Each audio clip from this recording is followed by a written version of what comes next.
નમસ્તે, હું છું શ્વેતા. આપનું હાર્દિક સ્વાગત છે અમારી ચેનલ રસોડુમાં. આજે અમે તમને ફરી એકવાર લઈને આવી ગયા છે જામનગરમાં રહેતા જોલી મેમના ઘરે. જોલી મેમ, અમારા વ્યુઅર્સને આજે તમે ભજીયા શીખવાડવાનો છો. કયા ભજીયા છે? આજે હું શીખવાડવાની છું મમરાના ભજીયા.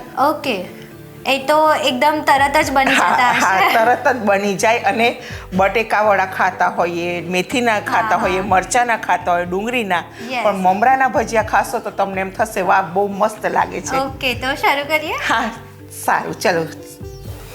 આ છે મમરાનો ભૂકો, ચણાનો લોટ, સિંગદાણાનો અધકચરો ભૂકો, કોથમીર, આદુ મરચાંની પેસ્ટ, બેકિંગ સોડા, ગરમ મસાલો, લાલ મરચું પાવડર, મીઠું આપણા ટેસ્ટ મુજબ, ખાંડ અને દહીં અને તળવા માટે તેલ.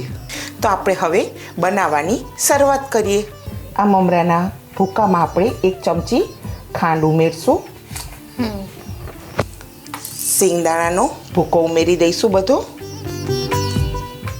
કોથમીર ઉમેરશું.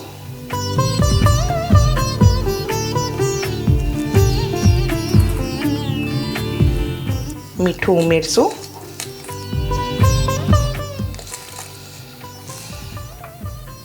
મરચું પાવડર ઉમેરશું.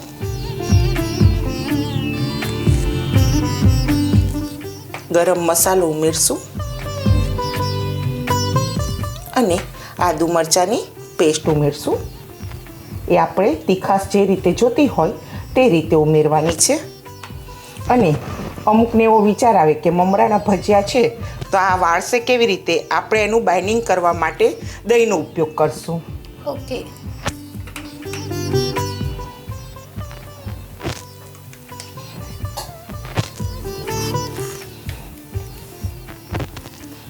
અને હવે હાથેથી મિક્સ કરવાનું છે.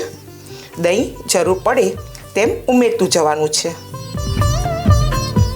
અને આ એક જૈન રેસીપી પણ છે, જે બટેકા ના ખાતા હોય એને પણ ચાલે. હા, અને આ ટેસ્ટી પણ લાગે છે.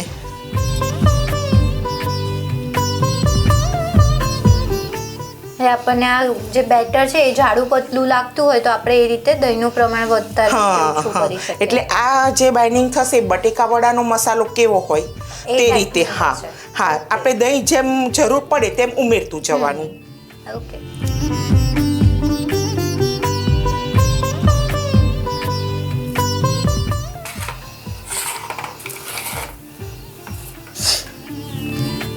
હવે આપણે દહીં 1.5 વાટકી જેટલું ગયું આમાં.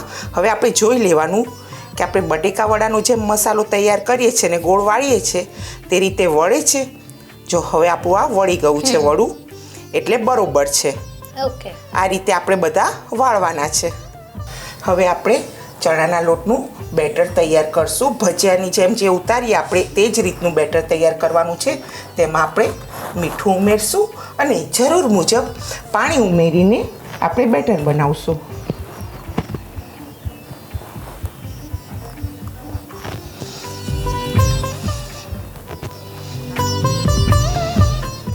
હવે આપણે ચપટી જેટલા સાજીના ફૂલ ઉમેરશું અને બેટરને હલાવી દઈશું.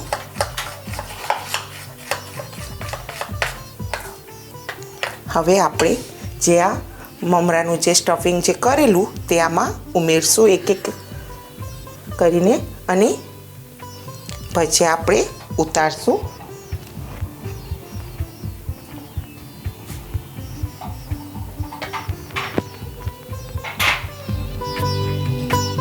જેને ચમચીથી ફાવે તે ચમચીથી પણ ઉતારી શકે છે.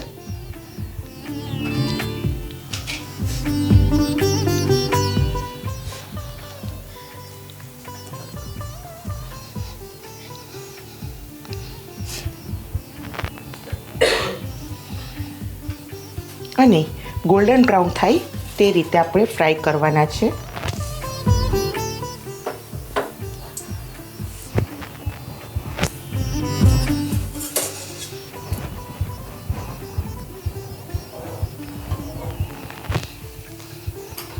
આપણે ગોલ્ડન બ્રાઉન થઈ ગયા છે. હવે આપણે એક પ્લેટમાં તેને કાઢી લઈશું અને બીજા પણ આપણે તૈયાર કરી લઈશું. તો તૈયાર છે આપણા મમરાના ભજીયા, જેને મેં ગ્રીન ચટણી સાથે, સોસ સાથે અને રેડ ચટણી સાથે સર્વ કર્યા છે.